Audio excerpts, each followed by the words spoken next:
नमस्कार, मी पंजाब डक हवामान अभ्यासक कंपोस्ट गुगळी धामणगाव तालुका सिल्लोड जिल्हा परभणी. आजपासून तर परत शेतकऱ्यासाठी आनंद देणार आहे. कारण की शेतकऱ्यासाठी खास ही आनंदाची बातमी. कारण की शेतकऱ्याचं सोयाबीन आणि उडीद काढणी चालू आहे आणि काही शेतकऱ्याला कांदा रोप टाकायचे आहे.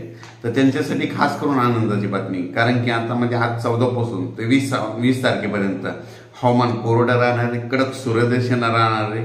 म्हणून हे आनंद लक्षात घ्यायचा. मग परत सर्व शेतकऱ्याला सांगू इच्छितो, तुम्ही काय करा, ह्या म्हणजे 5 ते 7 दिवसांमधून ज्यांचं सोयाबीन काढणी चालेल त्यांनी काढून झाकून द्यावा. कारण की त्याच्यानंतर 21 सप्टेंबर ते 2 ऑक्टोबरच्या दरम्यान त्या 10 दिवसाच्या काळामध्ये राज्यात मुसळधार पाऊस पडणार आहे. म्हणून हा अंदाज लक्षात घ्यायचा. परत राज्यात 14 ते 20 सप्टेंबर दरम्यान हवामान कोरडं राहणार आहे. ज्यांचं सोयाबीन उडीद काढायचे आले असेल तर तुम्ही 20 तारखेपर्यंत काढून घ्या आणि झाकून ठेवा. परत कांदा रोप टाकण्यासाठी 20 पर्यंत हवामान कोरडं राहणार आहे. म्हणून ही देखील त्यांच्यासाठी आनंदाची बातमी.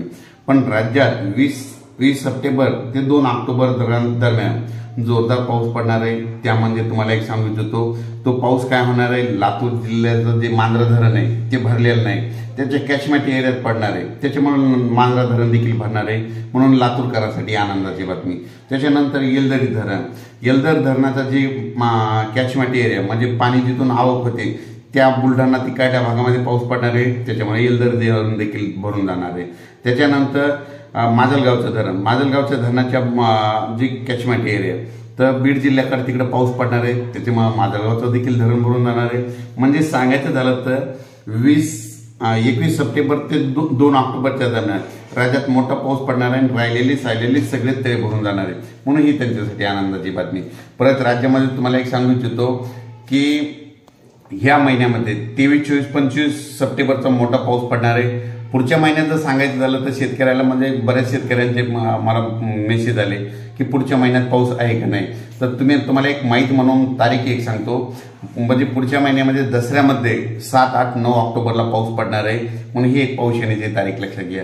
त्याच्यानंतर 21, 22, 23 ऑक्टोबरला देखील या तारखेत पाऊस पडणार आहे. म्हणून हे देखील लक्षात घ्यायचं. आणि राज्यामध्ये म्हणजे थंडी, आता पाऊस निघून गेल्याच्या नंतर थंडी 5 नोव्हेंबरला येणार आहे. म्हणून हे देखील त्यांनी लक्षात घेतलं. पण राज्यामध्ये 20 सप्टेंबर ते 2 ऑक्टोबरचा पाऊस हा लातूर, नांदेड, परभणी, धाराशिव, सोलापूर, सातारा, सांगली, कोल्हापूर त्याच्यानंतर कोकणात जास्त पडणार आहे. म्हणून हा अंदाज लक्षात द्यायचा. त्याच्यामध्ये तुम्हाला एक सांगू इच्छितो, सातारा, सांगली, कोल्हापूर, पुणे, नगर, धाराशिव, लातूर, बीड या कोकणाकडे जास्त पडणार आहे. त्याच्यामुळे काय होणार आहे, परत कोल्हापूर, सांगलीकडे एकदा पूर परिस्थिती निर्माण होण्याची शक्यता आहे. म्हणून आता तुम्ही काय करा, 21 सप्टेंबर ते 2 ऑक्टोबरच्या पावसामध्ये तुम्ही सतर्क करा. मग हे देखील त्यांना सांगू इच्छितो. पण राज्यात सांगायचं झालं तर म्हणजे 21 सप्टेंबर ते 2 ऑक्टोबरचा पाऊस हा राज्यात सगळीकडे पडणार आहे.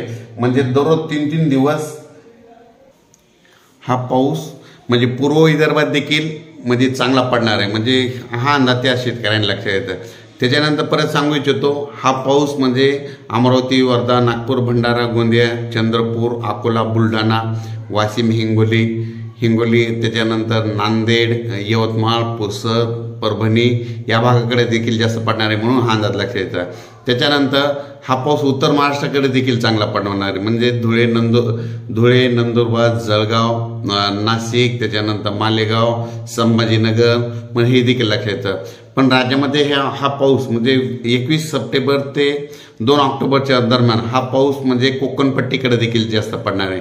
त्याच्यानंतर काय होणार आहे, तो पाऊस म्हणजे सातारा, सांगली, सोलापूर, कोल्हापूर, त्याच्यानंतर पुणे, नगर, त्याच्यानंतर पंढरपूर, त्याच्यानंतर सोलापूर जिल्हा, धाराशिव जिल्हा या भागात देखील जास्त पडणार आहे. म्हणून त्या शेतकऱ्याने ज्यांचं सोयाबीन 20 तारखेच्या काढायचं आलेलं असेल तुम्ही 20 तारखेपर्यंत काढून घ्या. कारण की राज्यामध्ये 21 पासून मात्र मुसळधार पाऊस पडणार आहे. म्हणून हे देखील सगळ्यांनी लक्षात घ्यायचं. कांदा शेतकऱ्यासाठी एक सांगू इच्छितो की आता जे 21 सप्टेंबरचा जे पाऊस येणार आहे तो पाऊस म्हणजे तेलंगणात एक पडणार आहे आणि कर्नाटककडे एक जास्त पडणार आहे. त्या नेमका कर्नाटक आणि तेलंगणाचा कांदा काढायला आलेला आहे. त्या शेतकऱ्याचं नुकसान झाल्यामुळं आणि महाराष्ट्राच्या शेतकऱ्याकडं काय झालं, कांद्याचा स्टॉक असल्यामुळं महाराष्ट्रातल्या शेतकऱ्याचा फायदा होणार आहे. म्हणून हे लक्षात द्यायचं. पण राज्यात परत एकदा सांगतो की राज्यात मध्ये आता ह्या उद्या म्हणजे 14 तारखे आजपासून जवळपास म्हणजे चांगला असं जोरानं वारं वाहू लागेल, म्हणजे वारे खूप सुटतील म्हणून हे लक्षात घ्यायचं. मग आता राज्यात आता हे 7 दिवस मग आपल्या महाराष्ट्रात पाऊस नाही, तर मग आता नेमका हा पाऊस कुठं पडणार आहे? तर सांगायचं झालं तर आता ह्या म्हणजे 14 तारखेपासून 19 तारखेदरम्यान राज्यामध्ये आता हा पाऊस झारखंड, तसेच त्याच्यानंतर मध्य प्रदेशकडे जाणार आहे, झाशी, कोटा, त्याच्यानंतर हा पाऊस राजस्थानकडे जाणार आहे. म्हणून हा पाऊस दुसऱ्या राज्यात गेल्यामुळे आपल्या इकडं 7 दिवस मध्ये 20 तारखेपर्यंत आपल्या महाराष्ट्राकडे विश्रांती भेटणार आहे, म्हणून हा अंदाज लक्षात येतात. आता म्हणजे जवळपास 20 तारखेपर्यंत म्हणजे हा पाऊस मध्य प्रदेश इकडल्या भागाकडेच पडणार आहे. हरियाणा, पंजाब इकडं, राजस्थान, त्याच्यानंतर उत्तर प्रदेश, त्याच्यानंतर झाशी, कोटा या भागाकडे जास्त पडणार आहे, म्हणून हे लक्षात येतं.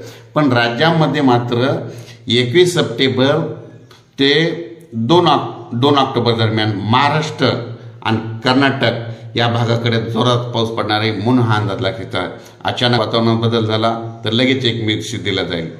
धन्यवाद.